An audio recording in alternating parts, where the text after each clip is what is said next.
Currency کے بارے میں جو اس سافٹ ویئر کے جو ماہرین ہیں ان کی رائے میں اتنا اختلاف ہے. پہلے میں نے فتویٰ دیا جائز ہے, ان سے ہمارا رابطہ ہوا, انہوں نے ہمیں پورا سمجھایا ایسے ہوتا ہے ویسے, ہم نے کہا تو جائز ہے, میں نے فتویٰ دے دیا جائز ہے. دوسرے بڑے سے آئی لینڈ کے ہیں, وہ ٹاپ 10 میں ان کا شمار ہوتا ہے, وہ آئے, ان سے میری میٹنگ ہوئی, انہوں نے کہا بھائی یہ ناجائز ہے, اس میں یہ جو انہوں نے بتایا نا کہ یار, میں نے کہا یہ تو صحیح نہیں ہے. پھر تیسرے آئے, وہ ان سے بھی بڑے فنٹر, انہوں نے کہا ایسا ہے جائز ہے. پھر ہم نے کہا بھائی مجھے نہیں پتا یہ جائز ہے کہ ناجائز ہے, کیونکہ اس کے ماہرین میں جب اختلاف ہو رہا ہے.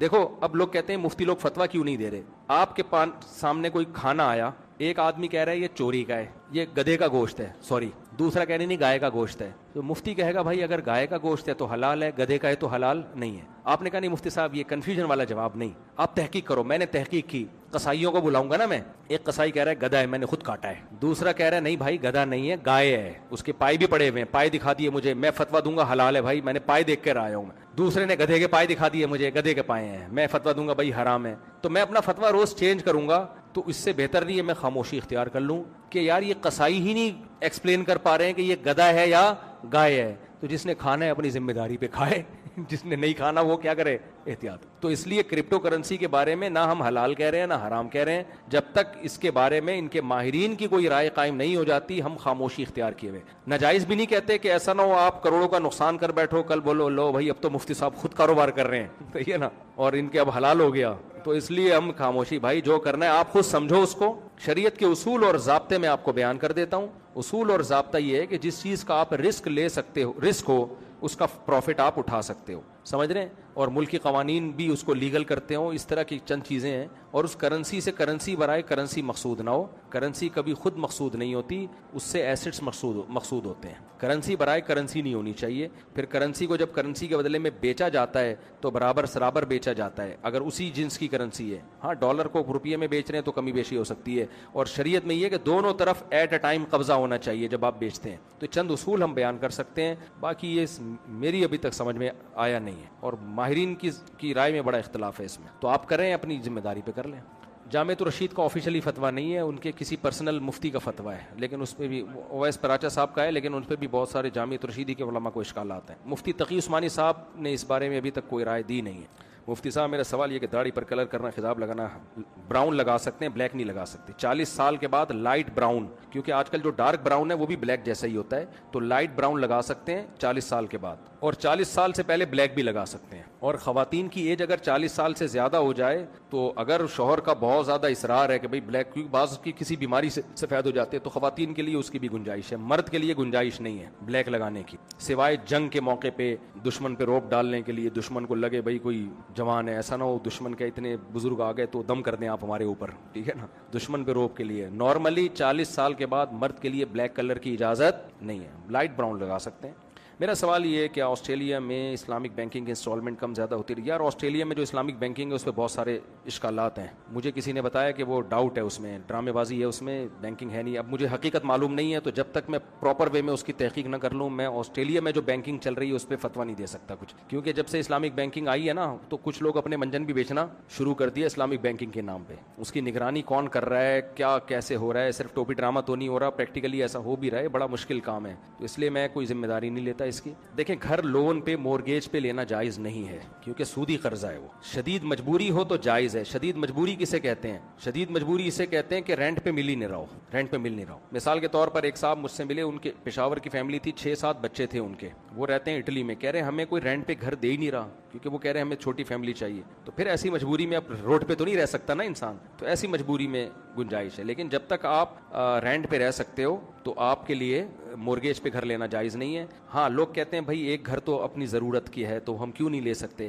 گھر یقیناً انسان کی ضرورت ہے, لیکن گھر کا اپنا ہونا انسان کی ضرورت نہیں ہے. سمجھ رہے ہیں کہ نہیں سمجھ رہے؟ اپنا گھر ہونا انسان کی ضرورت اس کو کہیں گے جس کو شریعت ضرورت کہتی ہے. ورنہ تو بحریہ ٹاؤن والے ریاض ملک کہیں گے کہ میری ضرورت 6 ایسے بحریہ ٹاؤن اور بن جائیں, یہ میری بہت سخت ضرورت ہے. تو وہ تو لگژری ہے نا, گھر ضرورت ہے. روڈ پہ نہیں رہ سکتا اپنے بیوی بچوں کے ساتھ. گھر تو اگر وہ کرائے پہ ارینج ہو گیا ہے تو ضرورت آپ کی پوری ہو گئی ہے. آگے اپنا ہو اچھی بات ہے, اگر اپنا ہو تو اپنے پیسوں سے ہو, سود سے نہ ہو تو ٹھیک ہے. لیکن اگر سود پہ گھر لینا پڑ رہا ہے تو یہ جائز نہیں ہے آپ کے لیے. سمجھ رہے ہیں؟ ہاں مجبوری ہو تو ایک الگ بات ہے, مجبوری میں نے بتا دی, رینٹ پہ مل ہی نہیں رہا تو ایک الگ بات ہے. ٹھیک ہے جی. باہر ملکوں میں سیٹلمنٹ کو میں تو نہیں پسند کرتا. وجہ اس کی یہ کہ بہت ٹینشن والے حالات ہوتے ہیں باہر ملک میں جا کے, اور پاکستان کے حالات ابھی اچھے ہونے بھی لگے ہیں. آپ مایوسی سے نکل جائیں.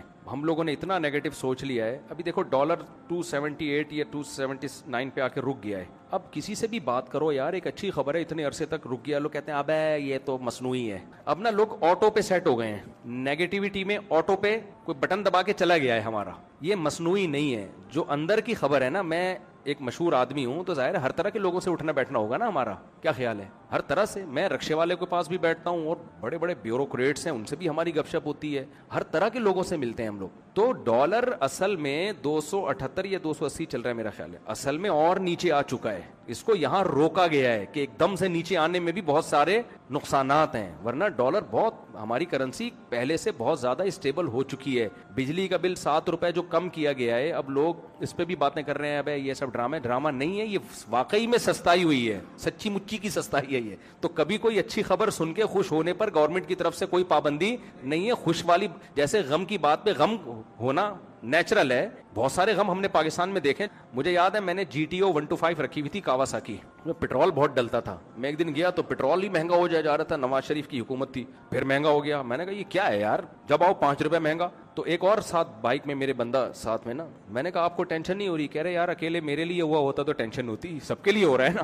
تو مجھے بڑی موٹیویشن ملی اس سے. میں نے کہا بات تو صحیح ہے یار, سبھی کے لیے ہوا ہے, کوئی میرے اکیلے کے لیے تھوڑی ہوا ہے. تو جیسے غم کی خبر پہ ہمیں غم ہونا نیچرل ہے, تو خوشی کی خبر پہ خوش بھی ہو جانا چاہیے. ڈالر بہت زیادہ اسمگل ہو کے جا رہا تھا افغانستان, اس پہ آرمی نے کنٹرول کیا ہے کافی حد تک, اس کو روکا ہے, اور اس کے لیے بڑی قربانی دینی پڑی ہے. یہ بچوں آسانی سے نہیں ہو گیا. بہت زیادہ فوجی جوان شہید ہوئے ہمارے بارڈر پہ, اور بھی ہو رہے ہیں. اور جو اچھی خبر آئے اس پہ خوش ہو جایا کرو, ٹھیک ہے نا, کوئی ٹیکس نہیں کٹے گا اس پہ. تو اکنامکلی پاکستان کچھ بہتری کی طرف جا رہا ہے. تو اس لیے میں کبھی مشورہ نہیں دوں گا کہ آپ باہر جائیں. یہاں بہت کچھ ہے, لیکن کوئی جا رہا ہے تو بھی جائز ہے, اس پہ بھی ہمیں اعتراض نہیں ہے. کمانے کے لیے اللہ نے پوری دنیا رکھی ہے. لیکن ایک بات ہے کہ سیفٹی کا خیال کریں. پاکستان میں کراچی میں خاص طور پر محفوظ نہیں ہے. جو ڈاکوؤں کا راج ہے اور یہ جو کچھ ہو رہا ہے نا, اس میں اگر آپ سیکیور ہونا سب سے پہلے ضروری ہے. اگر کوئی ان سیکیور ہے تو پھر تم نکلے بھائی, وہ باہر جائے, کیونکہ ایسے کیا فائدہ, آپ نے پیسہ کمایا, کوئی ڈاکو لوٹ کے لے گیا. تو یہ بہت ہو رہا ہے. میں نے ایسے کروڑ پتی لوگ دیکھے پھٹ پٹی بائکوں پہ گھوم رہے ہیں. کیا ہو گیا بھائی تمہارے پاس اتنا؟ کہتے ہیں یار اگر ہم گاڑیوں میں گھومیں گے لوٹ لے گا کوئی, ہمیں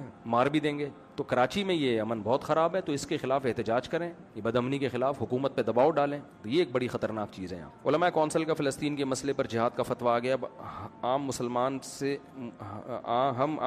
سے اللہ تعالیٰ کیا ایکسپیکٹ کر رہے ہیں کہ ہمیں کیا کرنا چاہیے؟ دیکھیں جہاد فرض ہے استطاعت کے بقدر. اگر بارڈر کھل جائے نا فلسطین تک پہنچنے کا, تو میں سمجھتا ہوں کسی مفتی کو فتویٰ دینے کی بھی ضرورت نہیں ہے. لوگ اتنے جذباتی ہیں, پہنچ جائیں گے سارے, غلیلیں لے کے پہنچ جائیں گے, جس کو چاقو لے کے پہنچ جائیں گے. اتنی بڑی تعداد ہے. مسئلہ سارا یہ ہے کہ بارڈر اتنی مضبوطی سے بند کیا ہوا ہے کہ کوئی پر نہیں مار سکتا. تو کرے کیا آدمی؟ تو اب ہمارے پاس یہ ہے کہ یا تو ہم ان کی مدد کے لیے لیگل وے میں ٹرسٹ کے ذریعے پیسے بھیجیں, وہ ہم بھیجتے رہتے ہیں جو ہمارے بس میں, یا یہ کہ ہم دعا کریں ان کے لیے. جی ہاں, یہ انہوں نے بھائی نے کہا ہے کہ مسلم ممالک کی افواج پہ جہاد کا فتویٰ فرض ہوا ہے. فتویٰ جو دیا گیا عام آدمی پہ نہیں. عام آدمی پہ اس لیے نہیں کہا گیا کہ جب آپ کسی ادارے کے بغیر خود سے کچھ کرتے ہو تو اس میں فساد کا خطرہ زیادہ ہوتا ہے. اس کی وجہ یہ ہے کہ یہ پتہ ہی نہیں ہوتا کہ یہ جہاد کر رہا ہے یا یہ انہی کا ایجنٹ ہے کوئی. تو کبھی بھی عام آدمی کو اس کی اجازت نہیں دی جاتی کہ وہ انڈیویجولی طور پہ کوئی تحریک شروع کر دے. ہوتا یہ ہے کہ جب غیر مسلم طاقتیں اور اسلام دشمن طاقتیں دیکھتی ہیں کہ ان کے جذبات گرم ہیں, بہت ٹائٹ طریقے سے یہ بھی جذباتی ہوئے ہیں, تو وہ آ کے ان جذبات کو غلط کیش کرانا شروع کر دیتے ہیں. وہ آئیں گے پگڑی باندھ کے, فلسطین کا جھنڈا لہرا کے, آؤ ہمارے ساتھ, آپ جاؤ گے, وہ سب عین ممکن ہے اسرائیلی کے ایجنٹ ہو وہ. اور یہ ہوائی باتیں نہیں ہیں, ایسا ہوا ہے ماضی میں. اداروں کو بیوقوف بنانا مشکل ہوتا ہے. تو اس لیے کہا جاتا ہے کہ بھئی اسلامی ملکوں کی فوجیں پہل کریں, وہ کریں تو پھر دیکھو پبلک پیچھے پیچھے جائے گی. ان کے لوگ اتنے بھرے ہوئے ہیں جذبات سے, اور اچھے ایمان کے جذبات ہیں, یہ جائیں گے لوگ. ویسے بھی ہم بے روزگار یہاں پڑے ہوئے کیا کر رہے ہیں؟ پاکستانی تو چاہ رہے ہیں کوئی اچھی ڈمپر کے نیچے آگے مرنے سے بہتر ہے کسی اچھی جگہ جا کے شہید ہو جائیں, یا ڈاکوؤں سے مرنے سے بہتر ہے بھائی جا کے وہاں شہید ہو جائیں. لیکن جب تک کوئی پراپر ادارہ نہ ہو نا, تو آپ کو یہی نہیں پتا چلتا یہ ایک نمبر ہے. کتنے لوگوں نے چندہ لیا ہے فلسطین کے نام پہ اور کوٹھیاں بنا لی ہیں. بہت مشکل ہوتا ہے یہ تحقیق کرنا. میرا مقصد آپ کو ڈرانا نہیں ہے, کرنا بہت کچھ چاہیے, لیکن یہ نہیں ہے کہ اگر آپ صحیح طریقے سے کچھ کام نہیں کر سکتے تو غلط طریقے سے آپ کرنا شروع کر دیں. یہ پھر الٹا آپ کو نقصان ہوگا, اور ایسے موقع پہ بہت زیادہ فائدہ اٹھایا جاتا ہے. جی جی آن لائن عالم میں مزیداری بالکل نہیں ہے. یہ ایسے ہی جیسے آن لائن ڈرائیونگ سیکھ رہے ہو آپ بیٹھ کے. پارٹ ٹائم صحیح ہے, نہ ہونے سے ہونا بہتر ہے. اب پورا عالم بننے کے تو ہر ایک کے پاس ٹائم بھی نہیں ہوتا, پھر پوری زندگی وقف کرنی پڑتی ہے. دیکھیں ڈاکٹر صرف وہ نہیں ہوتا جو 4 سال MBBS کر کے ڈاکٹر بن جائے, وہ کلینک بھی کھولے گا, ساری زندگی اسی میں جتا رہے گا, تو 50-60 سال جا کے اس کے بعد وہ صحیح ڈاکٹر بنے گا.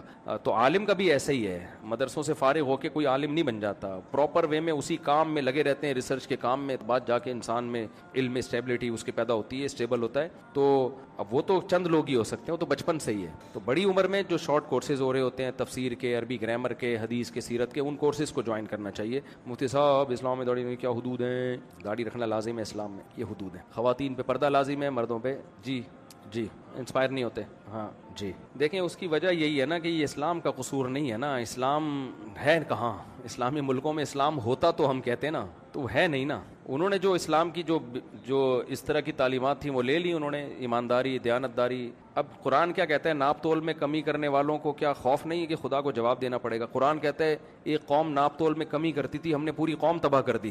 لیکن ماشاءاللہ یہ آیتیں ہم تراویح میں پڑھ پڑھ کے رو رہے ہوتے ہیں, اس کے بعد جا کے پھر وہی خود ٹھگ رہے ہوتے ہیں کسٹمر کو. تو باتیں کرنے پر گورنمنٹ کی طرف سے کوئی پابندی نہیں ہے. میں بھی بہت اچھی اچھی باتیں کر رہا ہوں, آپ بھی کر رہے ہیں. پریکٹیکلی اصل میں یہ تعلیمات بھی ہماری سوسائٹی میں ہے نہیں. مذہب کا ایک رخ دکھایا جاتا ہے, دوسرا رخ دکھایا ہی نہیں جاتا نا. اللہ نے شعیب علیہ السلام کی قوم کو کرپشن کی وجہ سے ہلاک کیا ہے. پوری قوم تباہ ہوئی ہے کس جرم میں؟ کرپشن تھی اس میں. تو یہ اتنا بڑا جرم ہے کرپشن, ہم سب کر رہے ہیں. میں نے 5 بڑے بڑے اسمگلروں کے نام سنے, میں نام ان کے نہیں لوں گا, ایسا نہ پولیس والے مجھے بولیں کہاں ہیں وہ, تو میں پھر چوڑے میں آؤں گا. اور بہت بڑے بڑے ڈرگس کے اسمگلر ہیں, چرس اور ہیروئن کے, اور 5 کے نام بتاؤں کیا ہیں؟ فرضی نام لے رہا ہوں, اوریجنل نام نہیں ہے. ایک کا میں نے پوچھا یار اس کا نام کہتے ہیں حاجی سلیم, یہ کون ہے جی؟ حاجی جمشید. یہ کون ہے جی؟ حاجی ستار. یہ کون ہے جی؟ حاجی وسیم. یہ کون ہے جی؟ حاجی غفار. میں نے کہا حاجی لگانا ضروری ہے یار, کام کیا ہے؟ ہیروئن کے اسمگلر, چرس کے اسمگلر, کھرب پتی, سب کیا ہیں؟ حاجی. اور آپ ان کے کپڑے دیکھیں, سفید کاٹن کلف, مونچھیں اونچے صاف, ایسے لگ رہا ہے آدمی کہتے ہیں ابھی حج کر کے ابھی آیا ہے. صحیح ہے نا. تو یہ چل رہا ہے مارکیٹ میں اقامت دین کے لیے بہترین بات کی. اچھا یہ انہوں نے بارڈر والا سوال بھی رہ گیا تھا, ٹائم ہے میں جواب دے دوں ان کا؟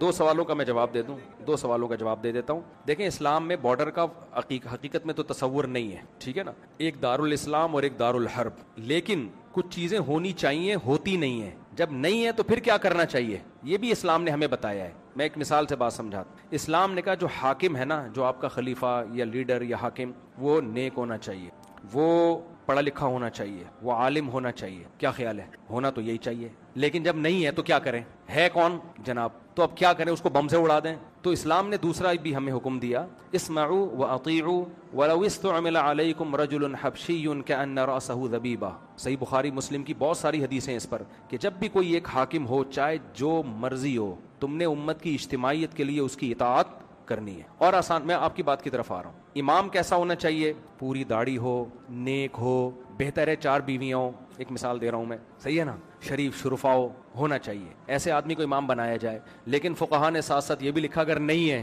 تو جو ہے نماز اس کے پیچھے پڑھو آپ, صحیح ہے نا, جماعت نہیں چھوڑ سکتے. کیوں؟ اسلام اجتماعیت پہ زور دیتا ہے. کسی کی انفرادی حیثیت کو خراب بھی ہے برداشت کیا جائے گا اجتماعیت کے لیے. تو صحیح مسلم کی حدیث کہ جب مسلمانوں کا کوئی ایک امیر بن جائے, اس کے خلاف جو بھی کھڑا ہو اس کو قتل کر دو, کائنم من کان, کتنا ہی نیک کیوں نہ ہو, کتنا ہی اچھا کیوں نہ ہو. بھائی جب ایک ہے تو اجتماعیت ٹوٹ رہی ہے, پاور ختم ہو جائے گی, آپ کی طاقت ختم ہو جائے گی. تو اس کی وجہ, تبھی یزید کے ہاتھ پہ زیادہ تر صحابہ نے بیعت کی ہے, حالانکہ اس پہ بڑے اشکالات تھے, لیکن وہ بیعت اسی بیس پہ کی ہے. بھائی پاور اس کے پاس ہے. تو اگر ہم بغاوت کریں گے تو 2 ریاستیں ہو جائیں گی, امت کا شیرازہ بکھر جائے. حجاج بن یوسف کتنا ظالم تھا. حضرت ابو ہریرہ جیسے صحابی حجاج بن یوسف کے پیچھے نماز پڑھا کرتے تھے, آ کے جمعے کی نماز بھی اسی کے پیچھے پڑھ رہے ہیں, اسی کی اطاعت کر رہے ہیں, بڑے بڑے صحابہ. تو ہونا تو بہت کچھ چاہیے, یہ لکیریں نہیں ہونی چاہیے. سعودی عرب, پاکستان, مسقط, دبئی ایک اسلامک اسٹیٹ ہونی چاہیے. لیکن جب نہیں ہے تو کیا کریں؟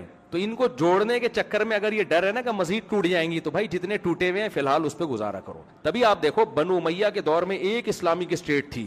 جب بنو امیہ کے خلاف بغاوت ہوئی ہے بنو عباس نے, تو وہ ایک اسٹیٹ نہیں بنی. اس بغاوت کے نتیجے میں اسلامک اسٹیٹ 2 حصوں میں ڈیوائیڈ ہو گئی. پہلی دفعہ اسلام میں یہ دراڑ آئی تھی کہ جی بنو امیہ نے ظلم کیا تو ہم ان کے خلاف بغاوت کریں گے. بغاوت ہوئی تو کیا ہوا؟ اسلامک اسٹیٹ 2, اندلس میں الگ خلافت قائم ہوئی اور ادھر بصرہ کوفہ میں الگ خلافت قائم ہوئی. پھر اس کے بعد سے خلافتیں در خلافتیں. پھر جو خلافت عثمانیہ تھی بہت بڑی تھی, لیکن ہندوستان میں وہ نہیں تھی. ہندوستان میں الگ مغلوں کی حکومت تھی, وہ بھی اسلامی ریاست تھی ہندوستان کی, وہ مغلوں کی حکومت تھی. ادھر مسقط میں الگ حکومت تھی. تو اسلامک اسٹیٹ بنو امیہ کے بعد آج تک کبھی ایک خلیفہ پہ لوگ جمع نہیں ہوئے ہیں. تو سب علماء کا ہمیشہ سے یہی فتویٰ ہے کہ جہاں جو خلافت ہے, جو حکومت ہے, اس کو مزید توڑنے کی کوشش نہ کی جائے, وہیں کے جو بادشاہ اس کی اطاعت کی جائے. تو کچھ کام ہونے چاہیے, لیکن نہیں ہو رہے تو ہم گراؤنڈ ریئلٹی کو دیکھ کے چلیں گے. ان کو ایسے طریقے سے جوڑنے کی کوشش کرنا کہ وہ مزید ٹوٹ جائیں, یہ نہیں ہو سکتا, یہ جائز نہیں. جمعے کے فرائض دیکھیں, جمعے کے لیے ضروری ہے کہ بڑا قصبہ ہو یا شہر ہو. گاؤں دیہاتوں میں, صحراؤں میں جمعہ نہیں ہوتا. بس